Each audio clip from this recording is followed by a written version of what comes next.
Hello students, कैसे हो आप सभी। स्वागत आप सभी का हमारे यूट्यूब चैनल यूनिक स्टार में। जैसा कि आप सभी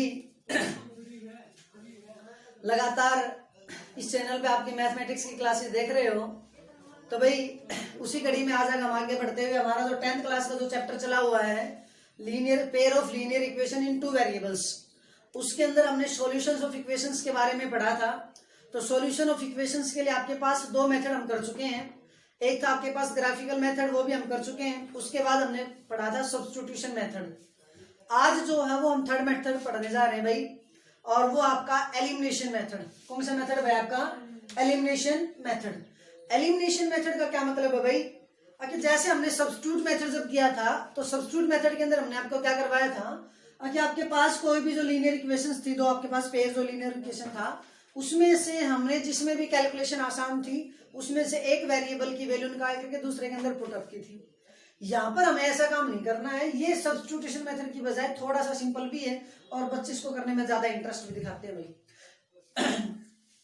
लेकिन एक बात हमेशा ध्यान रखना, पेपर के अंदर अगर आपको मेथड मेंशन करेगा, अगर भाई आपको ये क्वेश्चन दे दिया जाता है, इसको सोल्व करना है, solve the following equations using substitution method, graphical method या एलिमिनेशन मेथड, या फिर एक मेथड और आएगा भी आपके पास क्रॉस मल्टीप्लिकेशन मेथड।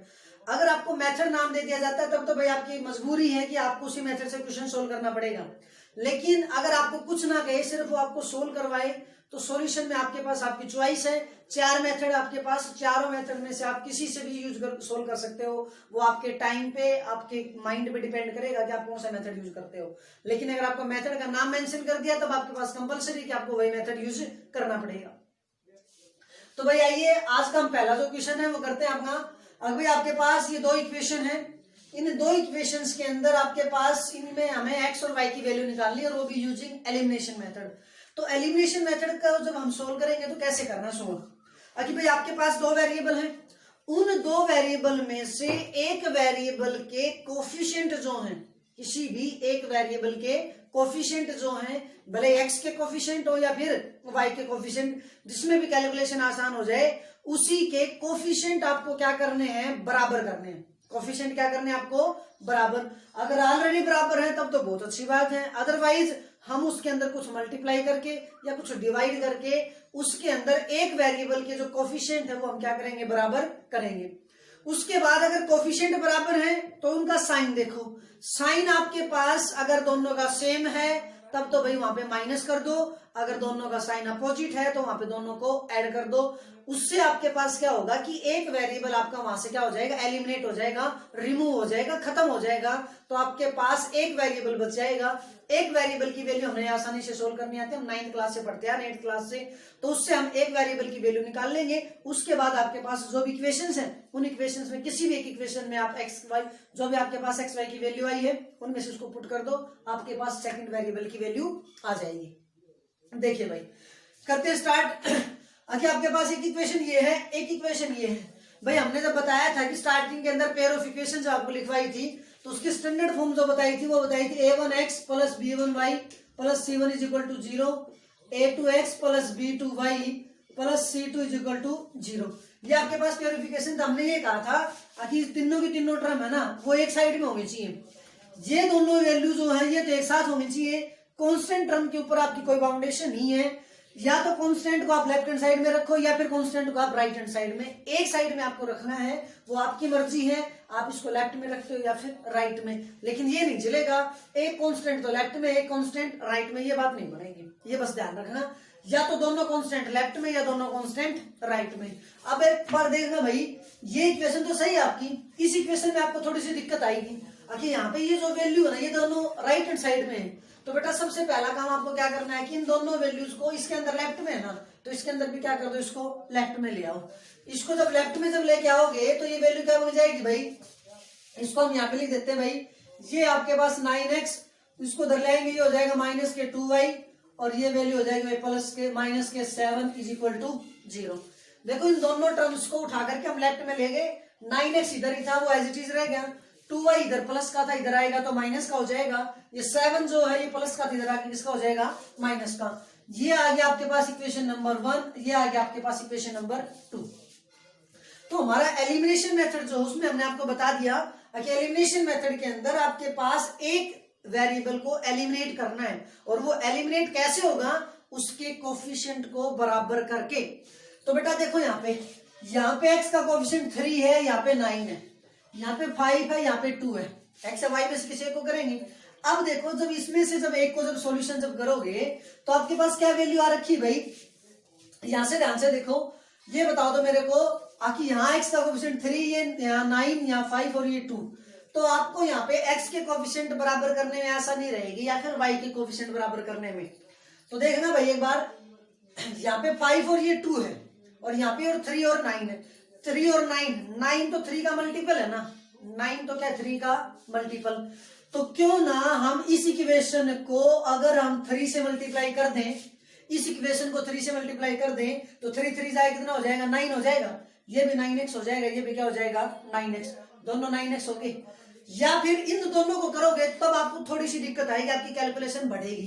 कैसे बढ़ेगी, ये दोनों प्राइम नंबर हैं, एक दूसरे के मल्टीपल नहीं है, मल्टीपल नहीं है तो इसको भी किसी नंबर से मल्टीप्लाई करनी पड़ेगी और इसको भी। इसका मतलब दोनों इक्वेशन आपको क्या करनी पड़ेंगी भाई, चेंज करनी पड़ेंगी। तो ऐसा आपको अपनी मर्जी से सॉल्यूशन करना है भाई। अगर आपको कैलकुलेशन बढ़ानी है तो इसके कोफिशिएंट बराबर कर लो, अगर आपको कैलकुलेशन सिंपल करनी और जल्दी करना है क्वेश्चन तो आप सिर्फ x के कोफिशिएंट बराबर कर लो, उससे आपका कैलकुलेशन जल्दी हो जाएगी और आसान भी रहेगा भाई। ठीक है, तो हमने क्या किया, इक्वेशन 1 जो है मल्टीप्लाइंग इक्वेशन 1 बाई 3, इक्वेशन 1 को हमने 3 से मल्टीप्लाई करवा दिया। इक्वेशन 1 को जब 3 से मल्टीप्लाई करेंगे तो देखना भाई, जब आप इक्वेशन को मल्टीप्लाई कर रहे हैं ना 3 से, तो जिस भी इक्वेशन में आप मल्टीप्लाई कर रहे हो, डिवाइड कर रहे हो, तो उस इक्वेशन में जितनी भी टर्म होंगी ना, भले वो 2 टर्म हो, भले वो 5 हो, कितनी भी टर्म हो, उस पूरी इक्वेशन के अंदर जितनी भी टर्म है सभी के साथ हमें मल्टीप्लाई करनी है। तो देखना भाई, इससे तो मल्टीप्लाई करोगे तो ये तो कितना हो जाएगा 9x हो जाएगा, इसके साथ करोगे तो ये तो हो जाएगा माइनस का 15y, इसके साथ करोगे तो माइनस का 12 इज इक्वल टू, इसके साथ करोगे तो क्या हो जाएगा 0। कोई दिक्कत नहीं। तो भैया आ गया आपके पास इक्वेशन नंबर 3। इक्वेशन नंबर 3 जब आया तो अब इस इक्वेशन को नीचे रख लो, सेकंड इक्वेशन को। इसके जब नीचे रखोगे तो 9x minus 2y minus 7 is equal to क्या आएगा 0। ये इक्वेशन थी आपकी सेकंड। अब देखो भाई, यहां से आपके पास आपका काम जो है वो आसान हो चुका है। अब भाई देखो, आपके पास ये जो वैल्यू आई है ना, आपके पास कोफिशिएंट इक्वल हो चुके हैं। अब कोफिशिएंट इक्वल हो चुके हैं तब आपके पास एक काम आएगा कि कोफिशिएंट तो बराबर कर दिए हमने, अब हमें एलिमिनेट भी तो करना है। एलिमिनेट कैसे करेंगे, अब भाई जब जिसके भी कोफिशिएंट बराबर है ना, उनका आपको साइन चेक करना है। क्या चेक करना है, साइन अगर दोनों का सेम है तो दोनों इक्वेशन को आपस में माइनस कर दो, साइन अगर सेम है तो दोनों को आपस में क्या कर दो, माइनस। अगर साइन अपोजिट है तो दोनों को कर दो ऐड। तो भाई देखना, यहाँ पे ये भी प्लस की वैल्यू, ये भी प्लस की। अब अगर इनको ऐड करोगे तो 9 और 9 तो 18 हो जाएगा, लेकिन हमें तो खत्म करना है, इसको रिमूव करना है ना, एलिमिनेट करना है। तो बेटा हम क्या करेंगे, यहाँ पे ये ऐसे लाइन और यहाँ पे साइड में लिख लेंगे, या फिर दोबारा लिखोगे कोई बात नहीं, यहीं पे लिख दो फ्रॉम, ये इक्वेशन 3 थी, ये सेकंड थी, from 3 minus second, from 3 minus second. इसका मतलब हमने क्या किया, अगर 3rd इक्वेशन में से 2nd इक्वेशन को माइनस कर दिया, 3rd इक्वेशन में से 2nd इक्वेशन को क्या कर दिया, माइनस। बेटा जब माइनस जब करते हैं ना तो ध्यान देगा आपको कि जो नीचे जो वैल्यू होती है उसका साइन बदलता है। नीचे जो वैल्यू होती है उनका हमेशा क्या होता है, साइन बदलता है। साइन बदलेगा ना, तो ये नीचे वाली वैल्यू 9x ये प्लस की, यहाँ की किसकी हो जाएगी, माइनस की। ये वैल्यू माइनस का 2y था, ये किसका हो जाएगा भाई, प्लस का। और यहाँ पे वैल्यू माइनस थी, ये किसकी हो जाएगी भाई, प्लस की। बाकी ये दोनों वैल्यू सेम है, इसमें 0 का साइन चेंज करो या ना करो कोई फर्क नहीं पड़ता, क्योंकि 0 है वो तो साइनलेस क्वांटिटी होती है आपकी।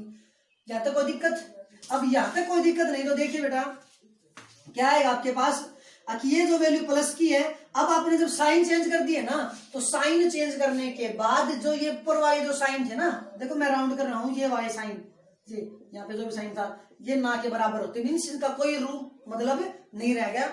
अब जो नीचे जो साइन आए ना, वो साइन यहाँ पे काम करेंगे, नीचे वाले साइन यहाँ पे क्या करेंगे, काम करेंगे। नीचे वाले साइन जब काम करेंगे तो 9x प्लस का 9x माइनस का, एक टर्म प्लस की, एक टर्म क्या होगी, माइनस की, कैंसिल।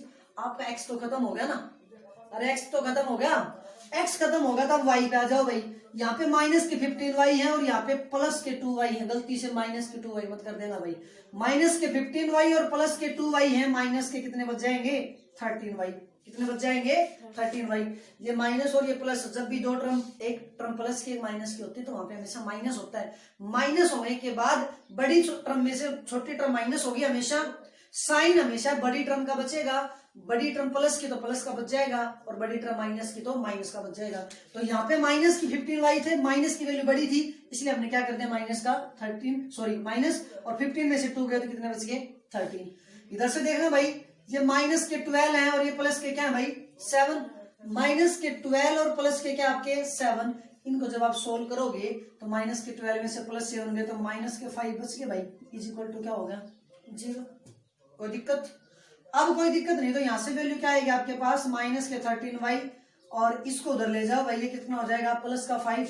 y की वैल्यू निकालनी है आपको, y की वैल्यू जब निकालोगे तो ये 5, और ये टर्म जो है ना माइनस 13, इस y के साथ क्या मल्टीप्लाई में, y के साथ मल्टीप्लाई में, इधर कहाँ जाएगा ये डिवाइड में, तो y की वैल्यू आ गई आपके पास, y की वैल्यू आपके पास आ गई कितनी 5/-13। कोई दिक्कत यहाँ तक? अब कोई दिक्कत नहीं, तो देखो आपके पास जब y की वैल्यू जब आई है ना, तो यहाँ पे आपके पास 1, 2 और 3 इक्वेशन है, 1, 2 और 3 इक्वेशन है, जिसमें भी आपको आसान लगे उस इक्वेशन में इस y की वैल्यू पुट करनी है। कोई बाउंडेशन नहीं, कोई कंडीशन नहीं कि आपको फर्स्ट में रखना है, सेकंड में रखना है, थर्ड में ना, जिसमें भी आपको कैलकुलेशन आसान लगे उसमें पुट कर देना, कोई दिक्कत नहीं है। तो भाई हमने कैलकुलेशन जब को चेक किया तो कैलकुलेशन हमारी लगभग यहाँ पे अच्छी आई। हमने क्या किया, इसको फर्स्ट इक्वेशन में पुट कर दिया। फर्स्ट इक्वेशन में पुट कर दिया या सेकंड में कर दिया, तो आपकी मर्जी, आप कहाँ पे करते हो, कोई बाउंडेशन नहीं। हमने इसको फर्स्ट में पुट कर दिया, put in equation first, put in equation first. First equation में पुट करोगे ये वैल्यू आपके पास, तो भाई यहाँ पे रखोगे तो ये वैल्यू आ जाएगी आपके पास 3x माइनस का 5y, और y की जगह पे क्या वैल्यू आ जाएगी भाई माइनस के 5/13, माइनस के 5/13, माइनस के 5/13 जब करोगे तो ये वैल्यू आपके पास कितनी आ जाएगी भाई, ये -5/13, ये वैल्यू कितनी आ गई माइनस का 4 इज इक्वल टू कितना आ गया 0। कोई दिक्कत? अब कोई दिक्कत नहीं, तो भाई यहाँ से सॉल्यूशन करके आओ। ये टर्म माइनस की थी, अब यहाँ पे कंफ्यूज मत होगा भाई कोई बच्चा, कि ये तो -13 नीचे था, अब जी आपने तो यहाँ तो -13 लिख दिया, यहाँ पे माइनस ऊपर लिख दिया। बेटा कोई फर्क नहीं पड़ता, यहाँ पे अगर नीचे माइनस हो या ऊपर माइनस हो कोई फर्क नहीं पड़ता, कहीं पे भी लगा दो एक ही बात है, ठीक है, क्योंकि माइनस आगे चला जाता है, आगे लगा के ऊपर लगा दो एक ही बात है। तो भाई यहाँ पे माइनस और ये भी माइनस, दोनों क्या हो जाएंगे आपके प्लस, क्योंकि अब की बार क्या आगे मल्टीप्लाई में आगे, मल्टीप्लाई में आए तो दोनों माइनस माइनस क्या हो गए प्लस। अब देखो भाई 3x इसकी मल्टीप्लाई की तो ये वैल्यू आ गई 25/13 माइनस के 4 इज इक्वल टू कितना आ गया 0। कोई दिक्कत? कोई दिक्कत नहीं। तो भाई यहाँ से वैल्यू आपके पास आई 3x, यहाँ से अपना सॉल्यूशन कर लो, क्या सॉल्यूशन करोगे, इन दोनों टर्म्स का क्या ले लें, एलसीएम ले लें। एलसीएम लोगे तो देखना भाई एक बार, इन दोनों टर्म्स का एलसीएम कितना आ जाएगा 13 आ जाएगा, कितना आ जाएगा 13। कोई दिक्कत? अब कोई दिक्कत नहीं, यहाँ पे 13 क्यों आया, क्योंकि यहाँ पे वैल्यू 13 थी, इसके नीचे कुछ नहीं था, हम 1 मान लेंगे तो 13 और 1 की मल्टीप्लाई कितनी आ गई 13, तो ये क्या आ गया आपका एलसीएम आ गया। तो एलसीएम जब आया तो एलसीएम आपको बता रखा है कैसे सोल्व करना होता है फ्रैक्शन के अंदर, आखिर जो भी आपका एलसीएम आता है ना, उस एलसीएम को नीचे वाले टर्म से न्यूमरेटर डिनोमिनेटर से तो आपको क्या करना होता है भाई डिवाइड, 13 को 13 से तो क्या करेंगे डिवाइड डिनोमिनेटर से, और जो भी वैल्यू आएगी ना उस भाग वाली वैल्यू को क्या कर देंगे ऊपर वाली टर्म से मल्टीप्लाई। 13 को 13 से डिवाइड करेंगे कितना आएगा 1 आएगा, 1 की मल्टीप्लाई कर दो 25 के साथ कितना आ जाएगा 25, माइनस में ये साइन जो भी था माइनस होगा तो माइनस, प्लस होगा तो प्लस। अब यहाँ पे आ जाओ भाई, अब इसके नीचे तो 1 है, 13 को 1 से डिवाइड करोगे 13 को 4 से मल्टीप्लाई की कितनी आ गई 52 इज इक्वल टू कितना हो गया 0। जब यहाँ पे कुछ भी ना हो तो आप यहाँ से डायरेक्ट इसको भी मल्टीप्लाई करवा सकते हो, वही बात आती है। तो 13 को 4 से मल्टीप्लाई की तो कितना आ गया 52। अब ये वैल्यू आ गई तो ये वैल्यू आपके पास कितनी आ जाएगी भाई, ये प्लस के 25 और ये माइनस के 52 कितना बचेंगे, माइनस के 27 बच जाएंगे, और में कितना आ गया 13 इज इक्वल टू क्या हो गया 0। ये टर्म उधर जाएगी तो किसकी हो जाएगी भाई प्लस की हो जाएगी, 3x इज इक्वल टू 27/13। कोई दिक्कत? अब कोई दिक्कत नहीं, तो भाई ये 3 इधर मल्टीप्लाई उधर जाएगा तो डिवाइड में, तो x की वैल्यू 27/13 इंटू में क्या हो जाएगा 3, इंटू में क्या हो जाएगा 3 से ये वैल्यू कैंसिल हो जाएगी 9, तो x की वैल्यू कितनी आ गई भाई 9/13। x की वैल्यू कितनी आ गई 9/13। तो यहाँ से आपके पास x की वैल्यू आ गई 9/13 और y की वैल्यू आई थी -5/13। ये आपके पास क्या होगा इसका कैलकुलेशन, आपका क्वेश्चन कंप्लीट। देखिए भाई अगला क्वेश्चन आपके पास ये है x/2 + 2y/3 = -1। इधर है x - y/3 = 3। तो भाई ये जो वैल्यू आपके पास, इसको आपको सोल्व करना है भाई। अब यहाँ पे वैल्यू आपकी बार दे दी आपको फ्रैक्शन में जब वैल्यू दे दी तो सभी का हाथ तंग है। अब बोलेंगे सर हमारा तो हाथ तंग, हमें तो आती नहीं फ्रैक्शन सोल्व करनी। भाई 10th क्लास में हो गया आप, तो ये फ्रैक्शन सोल्व करनी आपको अच्छे से आनी चाहिए।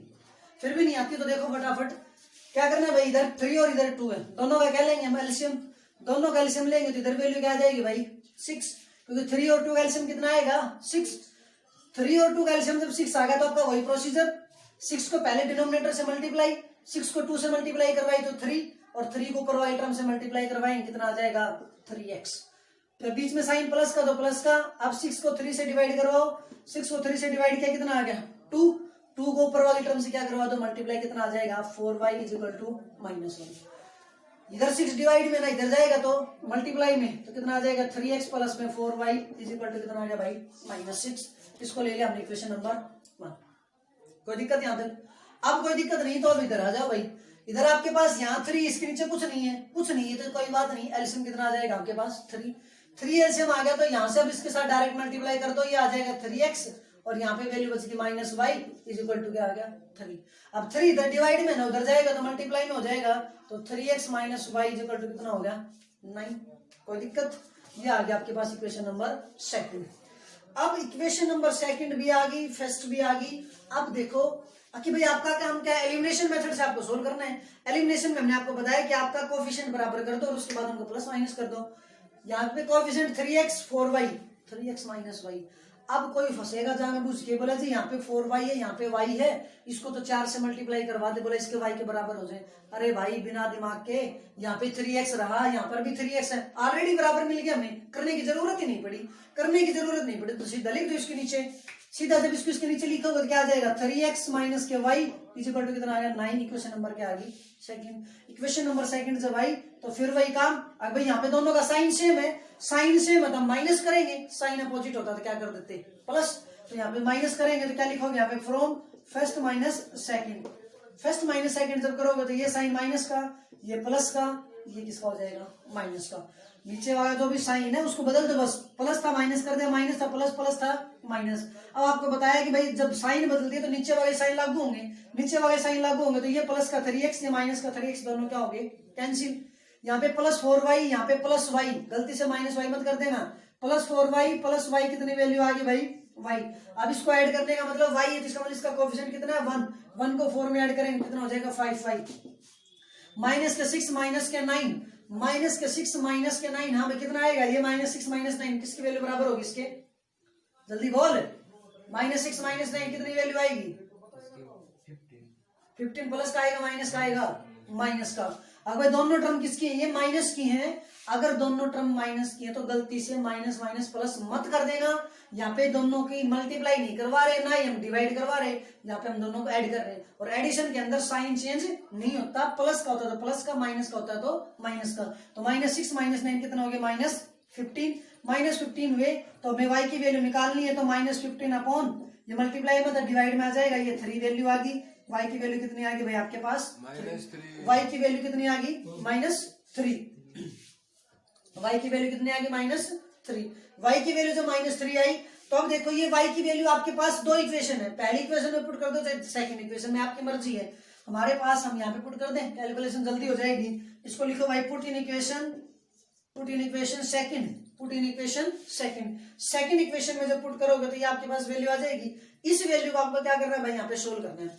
पुट करो भाई इसके अंदर, ये 3x एज इट इज रह जाएगा, माइनस में y की वैल्यू बेटा कितनी है -3, यहाँ पे पुट करो -3 ब्रैकेट। भाई हमने आपको बता रखा है कि जब भी टर्म माइनस की आए ना, ब्रैकेट लगाने में कोई कंजूसी नहीं करना। अगर कंजूसी कर दी ना तो पेपर वाला भी बहुत ज्यादा कंजूसी करेगा, कौन यू घुमाएगा तुरंत ये घुमा देगा। अब देख लो आपको कंजूसी करनी है या फिर पेपर वाले से करवानी है, आपकी मर्जी है। अगर आप करोगे तो पेपर वाला भी करेगा फिर, और कंजूसी जितना घुमाएगा इससे जितना घुमा देगा, तुरंत जल्दी घूमता है पेन। तो आपकी मर्जी, आप कैसा काम करते हो। तो हमेशा कैलकुलेशन सही रहेगी, अगर टर्म माइनस किया है तो वहां पे ब्रैकेट लगाने में कोई कंजूसी नहीं करनी है। तो ये -3 इज इक्वल टू क्या होगा 9, ये 3x, ये माइनस माइनस कितना हो जाएगा भाई, ये प्लस का 3 इज इक्वल टू 9, 3 उधर चला जाएगा, 3x इज इक्वल टू कितना आ जाएगा 9 - 3 is equal to 6, 3x is equal to कितना आएगा 6, और x की वैल्यू कितनी आ गई 6/3 अपॉन 2, x की वैल्यू कितनी आ गई भाई 2। तो x की वैल्यू आपकी 2 आ गई, x की वैल्यू आपकी 2 आई, और उसके बाद y की वैल्यू कितनी आ गई आपके पास -3। तो x इज इक्वल टू कितना आएगा 2, y इज इक्वल टू कितना आएगा -3, x इज इक्वल टू 2 और y is equal to -3। Question complete. देखिए भाई अगला क्वेश्चन आपका इंपॉर्टेंट क्वेश्चन है एग्जाम के पॉइंट ऑफ व्यू से। अगर आपने पिछली क्लास देखी हमारी तो उसमें हमने एक ऐसा क्वेश्चन करवाया था, और इसमें भी हम वही क्वेश्चन एक बार फिर कर रहे हैं उसे वैसे टाइप का। तो इंपॉर्टेंट क्वेश्चन एग्जाम के पॉइंट ऑफ व्यू से। देखो भाई क्या कहता है कि if we add 1 to the numerator, अगर हम 1 ऐड करें किसके अंदर, न्यूमरेटर के अंदर, and subtract 1 from the denominator, means एक आपके पास न्यूमरेटर और एक आपके पास क्या है डिनोमिनेटर, और न्यूमरेटर और डिनोमिनेटर किसके अंदर होते हैं भैया, बट आपके फ्रैक्शन में। तो कहता है कि आपके एक फ्रैक्शन उसका एक न्यूमरेटर पार्ट है, न्यूमरेटर में तो हमने 1 ऐड कर दिया, और डिनोमिनेटर में क्या कर दिया 1 सब्ट्रैक्ट, मींस न्यूमरेटर में ऐड और सब नीचे से क्या कर दिया आपको माइनस कर दिया भाई। उसके बाद ए फ्रैक्शन रिड्यूसेस टू 1, एक फ्रैक्शन किसमें रिड्यूस हो जाती है 1, रिड्यूसेस टू 1 का मतलब ये है कि अगर कोई फ्रैक्शन जो भी है a/b उसमें अगर हम ये चीज करेंगे तो किसके बराबर हो जाती है भाई 1 के बराबर हो जाती है। किसके बराबर हो जाती है 1 के बराबर हो जाती है। कब, अगर इसके अंदर हमने क्या किया, if we add to the numerator and subtract from the denominator, means अगर ये फ्रैक्शन थी a/b, इसमें ऊपर 1 ऐड कर दिया, नीचे -1 कर दिया, तो वैल्यू किसके बराबर हो जाती है 1 के बराबर हो जाती है। दोबारा कहता है कि इट बिकम्स 1/2, यह 1/2 हो जाती है भाई कब, if we only add 1 to the numerator, sorry denominator. अगर हम अब की बार इफ वी ओनली, अगर हम सिर्फ और सिर्फ क्या करें, ऐड करें 1 टू द डिनोमिनेटर, अगर डिनोमिनेटर के अंदर हम क्या करें 1 ऐड करें, तब आपके पास क्या हो जाता है कि व्हाट इज द फ्रैक्शन। उस केस में आपके पास फ्रैक्शन की वैल्यू बतानी है। 2 बातें हैं, एक बार दोनों में घटा, एक में जोड़ रहा है एक में घटा रहा है। दोबारा कहता है कि अब की बार सिर्फ आपको डिनोमिनेटर में 1/2 ऐड करना है भाई, सॉरी इट बिकम्स 1/2 हो जाता है if we only add 1 to the denominator. अगर हम डिनोमिनेटर में 1 ऐड कर देंगे तो आपकी वैल्यू फ्रैक्शन जो आपकी कितनी हो जाती है 1/2 हो जाती है। तो आपको फ्रैक्शन निकालनी है using elimination method, using elimination method. तो आइए भाई करते हैं हम इस क्वेश्चन को सोल्व। अब भाई आपके पास आपकी जो वैल्यू है सॉल्यूशन, अब जब हमने किया तो हमने मान लिया कि लेट द फ्रैक्शन,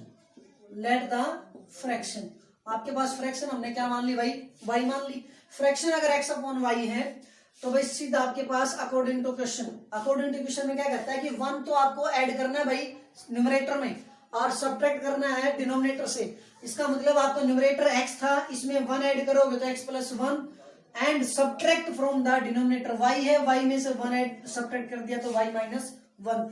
वैल्यू किसके बराबर हो जाती है भाई आपकी 1 के बराबर हो जाती है। वैल्यू किसके बराबर हो जाती है 1 के। तो देखो इस 1 के साथ हम 1 नीचे 1 मान लेंगे, दोनों की क्या कर देते हैं क्रॉस मल्टीप्लाई करेंगे, जिसकी इधर मल्टीप्लाई ये आ जाएगा x + 1 = y - 1। इसको इधर ले आए, y को इधर ले आओ, 1 को उधर ले जाओ, y को इधर लेके आया तो x - y = ये 1 उधर जाएगा तो -1 और -1, x - y = क्या होगा -2। इक्वेशन नंबर आपकी क्या आ गई फर्स्ट। कोई दिक्कत यहाँ तक। अब जो अगला काम आपका ये है कि भाई दोबारा इसने क्या करा था, इट बिकम्स 1/2, यह 1/2 हो जाती है, लेकिन कब, इफ वी ओनली, अगर हम सिर्फ ऐड करें 1 टू द डिनोमिनेटर। अगर हम डिनोमिनेटर में 1 ऐड कर देंगे तो फ्रैक्शन किसके बराबर हो जाती है 1/2 के बराबर हो जाती है।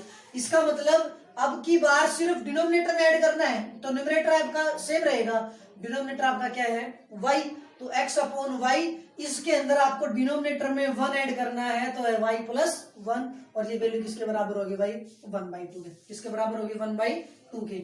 अब फिर वही काम आपका दोनों की क्या कर दो क्रॉस मल्टीप्लाई, दोनों की क्रॉस करोगे तो इसकी इधर मल्टीप्लाई हो जाएगी, ये हो जाएगा 2x, और इसकी इधर करोगे तो ये हो जाएगा y + 1। इसको इधर ले आओ, ये हो जाएगा 2x - y = 1। इक्वेशन नंबर क्या आ गई सेकंड। कोई दिक्कत यहाँ तक। अब कोई दिक्कत नहीं तो भाई यहाँ से देखो अपना काम जो है, यहाँ पे x और y है, यहाँ पे 2x और y है, तो कोफिशिएंट अब की बार ऑलरेडी किसके बराबर है y के बराबर है भाई। अब की बार किसके बराबर है, यहाँ पे भी -1 है, यहाँ पे भी -1 है, तो इसका मतलब दोनों के कोएफिशिएंट बराबर है, तो आपका काम डायरेक्ट हो गया। डायरेक्ट हो गया तो यहाँ से सॉल्यूशन दे दो, यहाँ से सॉल्यूशन दोगे तो इसकी वैल्यू को यहाँ पे लिख लो भाई, 2x - y = 1। इक्वेशन नंबर ये सेकंड थी, दोनों के साइन सेम है, तो यहाँ पे क्या कर देंगे, from first minus second, first minus second. तो फर्स्ट माइनस सेकंड करोगे तो ये माइनस और ये भी क्या आपका माइनस है, तो माइनस माइनस ये आपका क्या होगा भाई प्लस, और ये इधर क्या करोगे, ये वैल्यू क्या हो जाएगी आपकी माइनस, और ये वैल्यू भी आपकी क्या हो जाएगी माइनस। भाई माइनस कर रहे हैं ना हमने, तो नीचे वाले टर्म का क्या करेंगे, साइन चेंज करेंगे, तो ये माइनस से क्या होगा प्लस, ये प्लस से माइनस, और ये भी प्लस से क्या हो गया माइनस हो गया। कोई दिक्कत, तो ये x और ये -2x, x से -2x करोगे तो कितनी वैल्यू बच जाएगी आपकी, -x बच जाएगी। इधर -y, ये +y है, ये दोनों क्या हो जाएंगे, कैंसिल हो जाएंगे। उसके बाद ये -2 और ये -1 वैल्यू किसके बराबर आएगी, -3 के बराबर। दोनों साइड माइनस है तो माइनस माइनस आपका क्या हो जाएगा प्लस, तो x की वैल्यू कितनी आ गई भाई 3 आ गई। x की वैल्यू कितनी आ गई 3, x की वैल्यू 3 आ गई, तो ये वैल्यू 3 आपकी भले ही आपकी इक्वेशन 1 हो या 2, किसी भी एक में पुट कर दो आपका सॉल्यूशन, जिसको हमने क्या किया, put in equation second, put in equation second equation में जब पुट करोगे तो x की वैल्यू ना, x की जगह कितना रखोगे 3, तो ये क्या हो जाएगा 2 × 3 माइनस में y = क्या हो गया 1 = 1, ये कितना हो जाएगा 6 - y = 1। इसको उधर लेके गए तो -y = 1 - 6 वैल्यू बच गई भाई -5। ये भी माइनस, ये भी माइनस, दोनों माइनस माइनस क्या हो गया प्लस, y की वैल्यू कितनी आ गई 5। तो आपकी x की वैल्यू 3 आ गई, y की वैल्यू कितनी आ गई 5। आपको क्या बनानी थी फ्रैक्शन, तो हेंस द फ्रैक्शन, तो फ्रैक्शन क्या हो जाएगी, x की वैल्यू कितनी आई आपकी 3, x की वैल्यू अगर आपकी 3 आई तो y की वैल्यू आपके पास कितनी आ गई भाई, y की वैल्यू आपकी कितनी आ जाएगी 5। ये आपके पास क्या आ गई फ्रैक्शन। कोई दिक्कत यहाँ तक, तो भाई आज की जो अपनी क्लास है वो यहीं पे फिनिश होती है। बाकी जो है नेक्स्ट पार्ट के अंदर हम करेंगे भाई, इसके पास जो भी है तो इसके बेस पे जो भी आपके क्वेश्चंस हैं उन क्वेश्चंस को आपको ट्राई करना है। जो भी प्रॉब्लम आए वो हमें कमेंट सेक्शन के अंदर जाके बताना है कि भाई आपको क्या प्रॉब्लम आए, ताकि हम उसको नेक्स्ट क्लास के अंदर आपके उसका सॉल्यूशन प्रोवाइड करवा सके। लगातार हमारे चैनल को लाइक करें, अगर आपको हमारी वीडियोस अच्छी लगती हो तो उनको प्लीज लाइक करें, अपने दोस्तों के साथ उसको शेयर करें, कमेंट करें, एंड हमारे चैनल को ज्यादा से ज्यादा सब्सक्राइब करें। धन्यवाद।